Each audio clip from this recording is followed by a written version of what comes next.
The Leopold's maneuvers, named after the German obstetrician and gynecologist Christian Gerard Leopold, are part of the physical examination of pregnant women with four classical maneuvers. Four classical maneuvers are used to palpate the gravid uterus systematically. This method of abdominal palpation is of low cost, easy to perform, and non-invasive. It is used to determine the position, presentation, and engagement of the fetus in the utero. The initial steps of performing the Leopold's maneuvers are: first of all, wash hands. To reduce anxiety and enhances cooperation, explain the steps of the examination to the patient. Then obtain consent.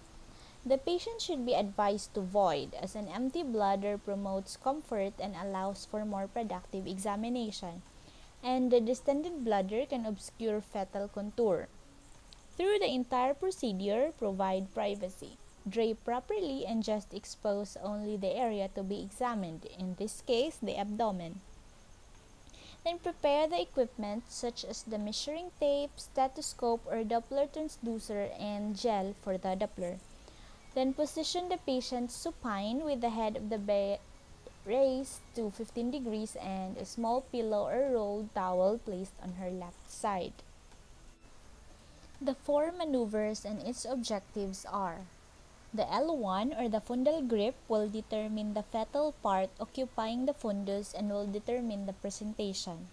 L2 or the umbilical grip will locate the fetal back and determine the position. The L3 or the pollex grip will determine the engagement of the presenting part, and lastly, the L4 or the pelvic grip will determine the degree of flexion of the head and the attitude of the habitus.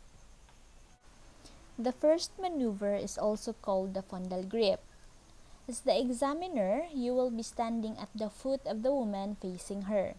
Place both hands flat on her abdomen. Palpate the superior surface of the fundus. The ulnar border of each hand should be in contact with the abdominal wall, and the opposite fingers are touching each other. Using the fingertips, the fundus is gently palpated to identify which fetal part is present in the upper fundus of the uterus. This will determine the consistency, shape, and mobility. So the findings of L1 should answer the purpose of this maneuver, which are: 1. Determining the fetal part lying in the fundus, and 2. The presentation. If it will give you a sensation of a less well-defined and move conjunction with the body, it is most likely a fit, meaning the presenting part is head. Thus, we should assume that it's a cephalic presentation. In relation to this, if the findings are firm, hard, and round, that moves independently of the body, this is a sensation of a head. So, this pregnancy is in a breech presentation. The second maneuver, the umbilical grip, involves palpation of the lateral uterine surfaces. Still facing the woman, both hands slide down from the uterine fundus towards the lateral uterine walls. The clinician's hands are placed flat and parallel to each other along the abdominal wall at the level of the umbilicus. Hold the left hand stationary to the left side of the uterus while you palpate with the right hand on the opposite side of the uterus from the top to bottom. Then repeat palpation using the opposite side.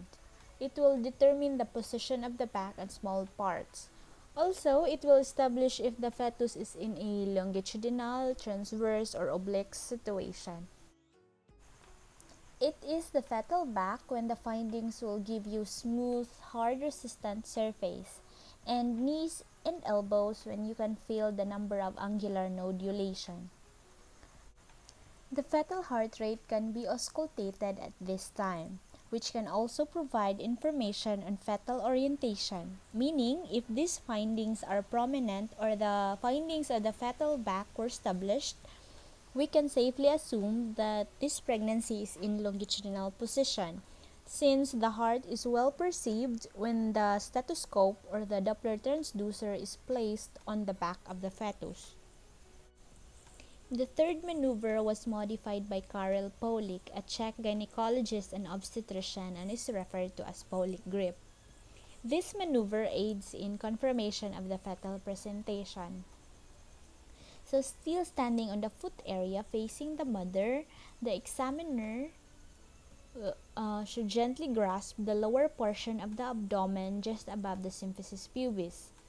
Between the thumb and fingers, try to press the thumb and fingers together and determine any movement, and also if whether the parts feels firm or soft.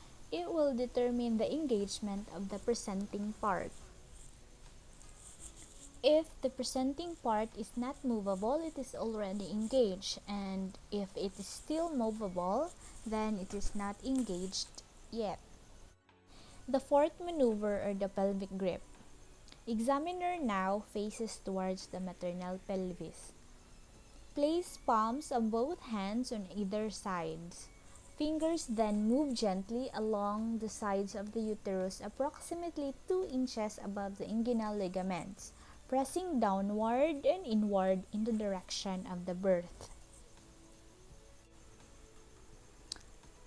The pelvic grip should determine the degree of flexion of the head and the attitude of the habitus. If the brow corresponds to the side that contain the elbows and the knees, this finding shows good attitude with well-flexed fetal head. On the other hand, if the examining fingers will meet an obstruction on the same side of the fetal back, it shows poor attitude and extended head. Last note, accurate assessment of the fetal presentation and position is crucial in guiding the obstetric management. However, the accuracy of the Leopold maneuvers varies depending on many factors. Therefore, ultrasonographic examination remains the current gold standard investigation. So that was the 4 classic Leopold's maneuver. Thank you for staying with me.